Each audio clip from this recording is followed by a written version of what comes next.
గెలిస్తే ప్రశంసలు, ఓడితే విమర్శలు. ఎవరికైనా ఈ డైలాగ్ కామన్. కానీ team India head coach Gautam Gambhir విషయంలో మాత్రం ఇందుకు భిన్నంగా జరుగుతుంది.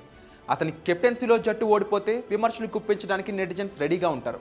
చిన్న మార్పు వికటించినా భూతద్దంలో పెట్టి చూస్తారు. సోషల్ మీడియాలో సెటైర్లు విసురుతారు. అదే ఒకవేళ గెలిస్తే మాత్రం అందులో గంభీర్ ప్రస్తావనే ఉండదు. ప్రశంసలన్నీ కెప్టెన్తో పాటు జట్టులోని ఆటగాళ్లకు వెళ్ళిపోతాయి. గంభీర్కు రావాల్సిన క్రెడిట్ను పక్కన పడేస్తారు. తాజాగా భారత జట్టు టీ20 వరల్డ్ కప్ ట్రోఫీ గెలిచిన తర్వాత గంభీర్కు ఎవరు కూడా క్రెడిట్ ఇవ్వకపోవడం వాస్తవం. సూర్య కెప్టెన్సీ గురించి పౌరుతున్నారు. శాంసన్ మ్యాచ్ విన్నింగ్ గురించి కూడా మాట్లాడుతున్నారు. బుమ్రా స్టన్నింగ్ బౌలింగ్పై ప్రశంసలు కురిపిస్తున్నారు. అయితే ఈ మొత్తం సీన్లో గంభీర్ తెర వెనుక చేసిన కృషి కనిపించడం లేదు. గంభీర్ కోచ్గా భారత జట్టు ఇంత పెద్ద ఘనత సాధించినా ఎవరూ పట్టనట్టు ఉన్నారు. అసలు గంభీర్ కోచ్గా వచ్చినప్పుడు భారత జట్టు ఎలాంటి ట్రోఫీలు గెలిచిందో ఇప్పుడు చూద్దాం.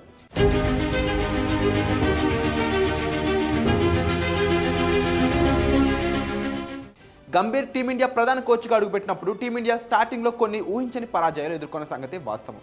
ముఖ్యంగా శ్రీలంకపై వన్డే సిరీస్ ఓడిపోవడం గంభీర్కు ఒక చేదు జ్ఞాపకం. ఆ తర్వాత కూడా టెస్టులో గంభీర్కు కొన్ని ఎదురు దెబ్బలు తగిలాయి.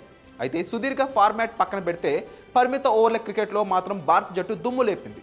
ముఖ్యంగా టీ20లో ఒక సిరీస్ కూడా ఓడిపోకుండా వరుస విజయాలతో దూసుకెళ్లింది. పొట్టి ఫార్మాట్లో గంభీర్ తీసుకున్న నిర్ణయాలు చాలా వరకు సక్సెస్ అయ్యాయి. బ్యాటింగ్ ఆర్డర్లో మార్పులతో పాటు ప్లేయింగ్ 11లో తీసుకున్న నిర్ణయాలు టీమిండియాకు విజయాలు కారణమయ్యాయి. గంభీర్ కోచ్గా 2025 సెప్టెంబర్లో భారత జట్టు ఒక మ్యాచ్లో కూడా ఓడిపోకుండా ఆసియా కప్ గెలుచుకుంది. సూర్యకుమార్ యాదవ్ కెప్టెన్సీలో విజయాలు సాధిస్తే అభిషేక్ శర్మకు మొత్తం క్రెడిట్ దక్కింది. కానీ గెలుపు వెనుక ఉన్న గంభీర్ స్ట్రాటజీని ఎవరూ గుర్తించలేదు. గంభీర్ కోచ్గా ఉన్న సమయంలోనే టీమిండియా ఐసీసీ ఛాంపియన్షిప్ ట్రోఫీ గెలుచుకున్న విషయాన్ని గమనించాలి. ఒక్క మ్యాచ్లో కూడా ఓడిపోకుండా మన జట్టు ఛాంపియన్స్ ట్రోఫీ గెలుచుకోవడం ఇక్కడ మరో విశేషం. రోహిత్ శర్మ కెప్టెన్సీలో ఈ మెగా టోర్నీ ఇండియా గెలుచుకుంది. అయితే ఇక్కడ మాత్రం క్రెడిట్ మొత్తం సీనియర్లకు వెళ్ళిపోయింది.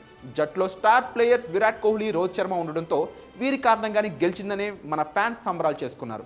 తప్పితే మళ్ళీ టైటిల్ ప్రస్తావనలో ఈ టీమిండియా హెడ్ కోచ్ పాత్ర కనిపించలేదు. ఇక తాజాగా జరిగిన టీ20 వరల్డ్ కప్ను కూడా గంభీర్ కోచ్గా భారత జట్టును గెలిపించాడు. ఒక దశలో డేంజర్ జోన్లో ఉన్న మన జట్టును ధైర్యంగా ముందుకు నడిపించాడు.